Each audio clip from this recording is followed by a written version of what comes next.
Let's talk about Jeffrey Epstein, a name that still haunts the corridors of power, echoing through the highest offices and most exclusive circles. His story is one of wealth, influence, and secrets. Secrets that many believe could shake the foundations of the world's most powerful institutions. Epstein was more than just a wealthy financier. He was a man whose Rolodex included presidents, princes, prime ministers, and celebrities. He moved effortlessly among the global elite, attending lavish galas and private summits, always just out of reach of public scrutiny. But behind the glamour and the high-profile connections, Epstein led a double life.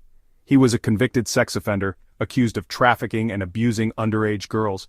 His private island and opulent mansions weren't just symbols of wealth, they were the settings for unspeakable crimes, shielded by money and influence. In 2019, Epstein's sudden death in a Manhattan jail cell sent shockwaves around the world.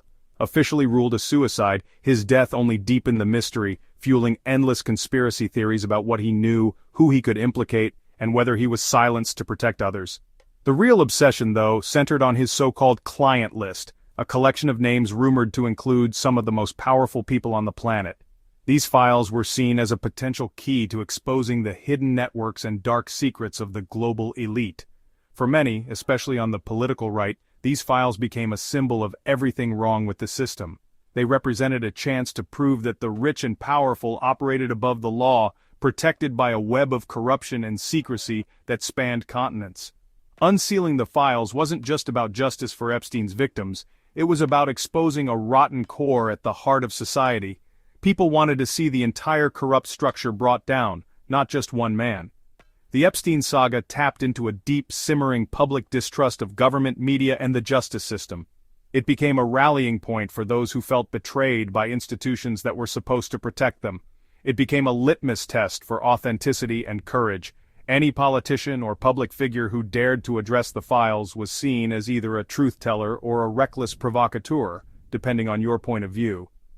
The files were Pandora's box, a trove of secrets that millions desperately wanted to see opened.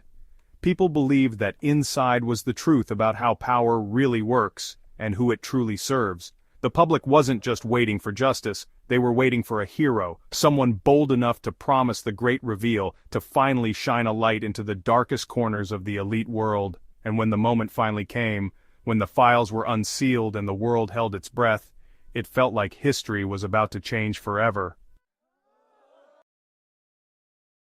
Enter Donald Trump. The former president, never one to shy away from controversy, stepped back into the spotlight with a familiar swagger. As the 2024 campaign heated up, Trump made it clear that he was not just running for office, he was on a mission. Throughout his 2024 campaign, Trump seized on the Epstein case, making it a central promise to his base. He spoke of corruption, cover-ups, and secrets hidden in plain sight, tapping into a deep well of public distrust. He vowed to release the files, expose the rot, and finally drain the swamp, this time, for real. Trump's words echoed through packed arenas, his voice rising above the roar of the crowd as he promised to reveal the names and details that others had kept hidden for years. This wasn't just campaign rhetoric, it became a rallying cry for the anti-establishment wing of his movement. The promise to unmask the powerful resonated with those who felt ignored and betrayed by the political elite.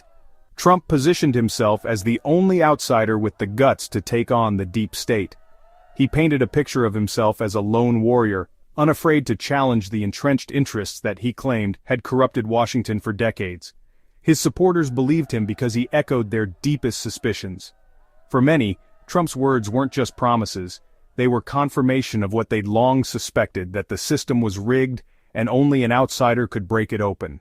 The promise gained credibility when Attorney General Pam Bondi claimed the infamous client list was on my desk now. Suddenly, the conspiracy theories felt less like rumors and more like imminent revelations. Suddenly, the release felt imminent, no longer just talk but official policy. News outlets buzzed with speculation and social media exploded with theories about who might be named. Anticipation reached a fever pitch. For many, this was the ultimate test of Trump's loyalty. Would he really go through with it, or would he back down like so many before him? Releasing the files would prove he was their champion, fighting a corrupt elite. It would be the moment when years of frustration and suspicion were finally validated. It would vindicate years of belief, scorned by the mainstream. For Trump's followers, this was more than politics. It was personal, a chance to see their worldview confirmed on the biggest stage. Trump's followers were ready for the great reveal. They waited, breathless, convinced that history was about to be made and that the truth would finally come out. But they had no idea the show was about to be canceled. The sense of anticipation would soon give way to confusion, disbelief, and anger. The stage was set for a stunning reversal. In the end, the promise of truth would collide with the realities of power, leaving millions to wonder what really happened behind the scenes. July 2025. Everything changed. Instead of the promised reveal, Trump declared the entire Epstein saga a hoax. The man who built his movement on exposing conspiracies now dismissed it as a distraction. He publicly mocked his own supporters for caring, calling them weaklings for buying into bull's tea. The cognitive dissonance was staggering. The administration's story crumbled further when the DOJ denied the existence of any official Epstein client list, contradicting Bondi's earlier claim. Was the list real or not? Was it a promise or a hoax? Confusion and suspicion exploded. Trump now claimed the story was a media distraction, even suggesting Democrats doctored the files to hurt him. He urged his base to move on. But you can't build a movement on exposing a conspiracy, then tell everyone it never existed. That's not how trust works. That's how you start a rebellion. The backlash was immediate and fierce. Across the country, anger erupted in living rooms, on social media, and in the streets. The sense of betrayal was palpable, cutting through the usual noise of political debate. People who had once cheered now found themselves shouting in frustration, their faith shaken to the core. Trump's most loyal supporters felt betrayed, not just disappointed, but deeply wounded. For years, they had stood by him through every controversy, believing he was different from the rest. Now it felt as if the rug had been pulled out from under them, leaving a void where trust once lived. They had defended him because he promised to take on the establishment over issues like Epstein. The "drain the swamp" mantra wasn't just a slogan, it was a rallying cry. A hope that someone would finally challenge the powerful elite and expose their secrets. Now he was breaking that promise and worse, insulting them for ever believing it. The reversal felt like a slap in the face, as if their loyalty had been taken for granted and their concerns dismissed as foolish. Right-wing media and influencers erupted in outrage. The airwaves and timelines filled with heated debates, accusations, and disbelief. The story dominated headlines, fueling a sense of chaos and confusion among the base. Laura Loomer, Alex Jones, and Roseanne Barr, once staunch allies, publicly denounced Trump. Their voices, amplified by millions of followers, echoed the anger and disappointment felt by so many. The rift was no longer just political, it was personal. The sense of being gaslit was overwhelming. Supporters questioned their own judgment, wondering if they had been misled all along. The trust that had bound the movement together was unraveling thread by thread. Supporters felt exploited, told for years the list was real, only to be mocked for caring. The narrative had shifted, and with it, the foundation of their belief system began to crumble. Many concluded Trump was now part of the cover-up, absorbed by the very swamp he vowed to drain. The image of an outsider fighting for the people was replaced by suspicion and doubt. The betrayal was personal, not just political. For many it felt like a friend had turned their back, leaving them isolated and disillusioned. For some it was the final straw after other policy frustrations. Years of compromise and disappointment had built up, and this moment pushed them over the edge. The Epstein reversal wasn't about policy, it was about a sacred promise broken. It was about trust, and the realization that even the most passionate movements can fracture when that trust is lost. The movement's faith in its leader was shattered, leaving behind a landscape of broken promises and a base searching for answers. The fallout landed squarely on Trump's inner circle. Press Secretary Karoline Leavitt tried to praise Trump as a promise keeper, and was met with a tidal wave of fury. At a press briefing, she dodged questions about the Epstein hoax, deepening suspicion. Attorney General Pam Bondi, once bold, now vanished from public view. Her earlier claim about the list was contradicted by the DOJ, leaving her credibility in ruins. Reports of infighting and panic spread through the administration. Then the firing of Maureen Comey, the prosecutor who knew the Epstein case inside and out, poured gasoline on the fire. The timing looked like a cover-up. For a public primed to believe in conspiracy, this was a smoking gun. The administration's credibility was in freefall. In the digital trenches, the MAGA movement erupted in revolt. Social media, once a Trump echo chamber, became a battleground of dissent. Influencers who built careers on the Epstein conspiracy now faced a choice: defend Trump or defend the narrative. Many chose the latter, producing a torrent of content denouncing the president.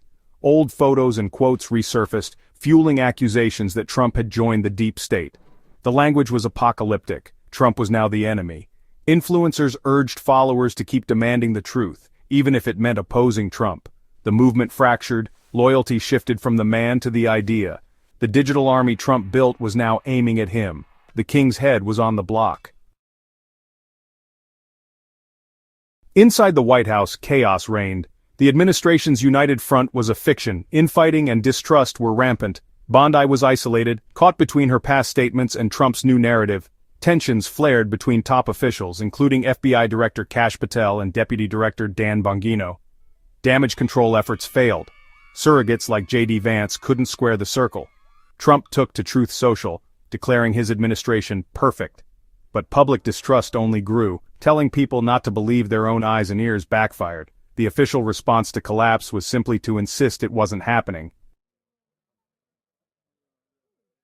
The administration's explanations became a mess of contradictions. One day, Epstein was a hoax. The next, a Democrat plot, admitting the files were real. The base promised a simple truth, got only confusion. Trump's plea to move on fell flat. A Reuters Ipsos poll showed 69% believed the administration was hiding Epstein details. This was now a mainstream credibility crisis. Trump's claim to be the sole truth-teller was shattered. He was just another politician making excuses. The Epstein fallout is more than a broken promise. It's a crisis of trust at the heart of the MAGA movement. Trump's reversal struck at the foundation of his identity as a champion of uncomfortable truths. The movement fractured. Ideology proved stronger than loyalty to any one leader. The infighting and public denunciations are symptoms of a movement questioning its own purpose. The controversy deepened cynicism about power and reinforced the belief that the system always protects its own. The future? A more fragmented radical movement searching for a new savior. The Epstein betrayal will haunt the American right for years. It's a cautionary tale about the dangers of grand promises and the legacy of broken trust.